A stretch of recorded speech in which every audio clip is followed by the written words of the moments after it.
Bien,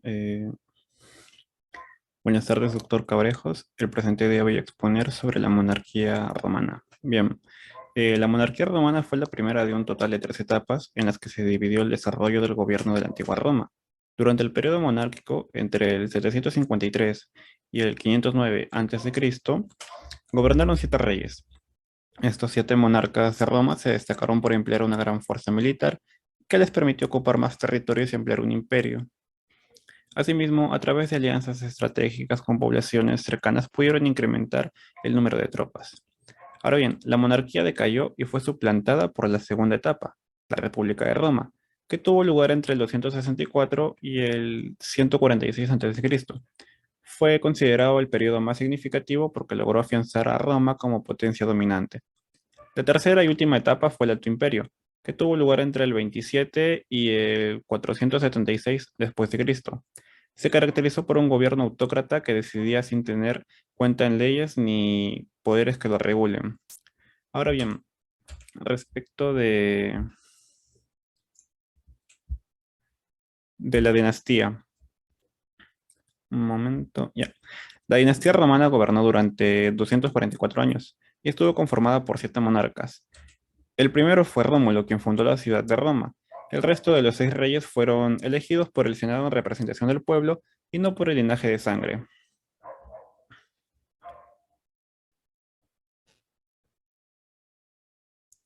Un momento. Bien. Rómulo gobernó entre el 753 a.C. y el 716 a.C.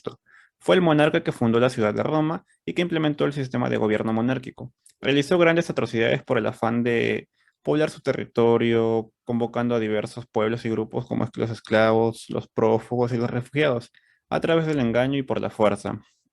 Por otro lado, tenemos a Numa Pompilio, que gobernó entre el 716 y el 674 a.C. Fue un monarca que se interesó por las instituciones legales, religiosas y que logró instruir a la población para rendir culto a sus dioses. Realizó ajustes en el calendario planteado por Rómulo, como agregar los meses de enero y febrero. Además, construyó el templo de Jano. Por otro lado, tenemos a Tulio Hostilio, quien gobernó entre el 674 y el 642 a.C. Fue un guerrero al estilo de Rómulo y se alejó de la doctrina y del culto de los dioses que habían fomentado su antecesor, Noma Pompilio. Su afán era el arte de la guerra, en especial contra los albanos. Hizo que Roma se convirtiera en la primera potencia de la región. Por otro lado, tenemos a Anco Marcio, quien gobernó entre el 642 y el 617 a.C. Fue un monarca religioso y pensador, que supo fomentar el comercio con los pueblos vecinos. Construyó prisiones, murallas, puentes y el puerto de Ostia en el río Tíber, que permitió que Roma se convirtiera en un centro de intercambio de mercancías. Tarquio Prisco gobernó entre el 610 y el 578 a.C. Fue el primer rey de origen etrusco y logró ganar numerosas guerras que le permitieron ampliar el territorio romano. Introdujo el arte y la religión etrusca en la cultura romana. Este, como dije, introdujo el arte y la religión etrusca en la cultura romana, por lo que se le considera a ese periodo como el más ilustrado de la etapa monárquica. Además, construyó una red de alcantarillado, la cual fue llamada el Forum, además, y el Circo Máximo y los cimientos del Templo de Júpiter. Asimismo, Servio Tulio gobernó entre el 578 y el 534 a.C. Fue uno de los monarcas más apreciados por la población, entre otras cuestiones, porque elaboró una constitución que reconocía la distinción entre clases sociales, según su nivel de riqueza. Llevó a cabo el primer censo de la historia y el derecho a voto fue establecido según la riqueza económica, por lo que el poder seguía reservado a una élite. Finalmente, Tarquino el Soberbio gobernó entre el 534 y el 509 a.C. Fue un monarca de origen etrusco que ejerció su poder y el control mediante la violencia y el terror, de una manera sin precedentes en la historia de la antigua Roma. Asimismo, enloqueció y ejecutó a varios senadores.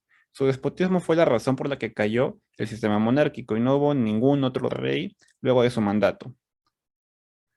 Entre sus obras principales fue la que logró finalizar la construcción del Templo de Júpiter.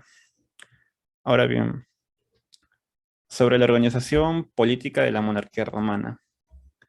En primer lugar tenemos al rey, que era la máxima autoridad que ocupaba el rol de sacerdote supremo, juez y jefe militar. El rey era elegido por la Asamblea Popular con la intervención del Senado. En segundo lugar tenemos a la Asamblea Popular. Estaba integrada por los ciudadanos y era convocada por el rey para aprobar o rechazar las leyes por aclamación unánime. La convocatoria tenía lugar en el Capitolio. En tercer lugar tenemos al Senado, que estaba conformado por 300 ancianos patricios, padres de familia, que cumplían con las funciones de aconsejar al rey y de presentar a los candidatos para la sucesión al trono. Consistía en un cargo vitalicio, puesto que lo ocupaban durante toda la vida.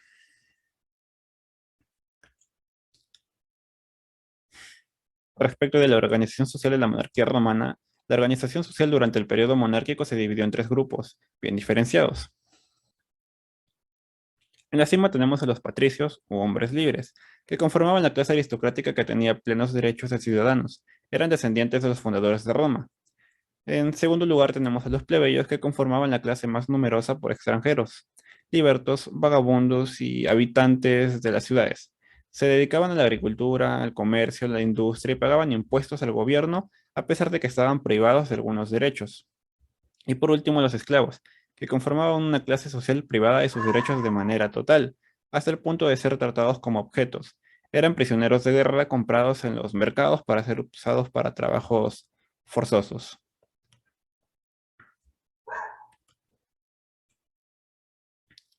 Con respecto de la economía, la, perdón, la economía durante la monarquía se destacó por la actividad agrícola, el sistema de intercambio, perdón, y el comercio comunitario con los pueblos vecinos. Comercializaba mercancías de lo más variadas como cereales, metales, armas, incluso esclavos para trabajar en la agricultura. Y por último, la religión durante la monarquía romana.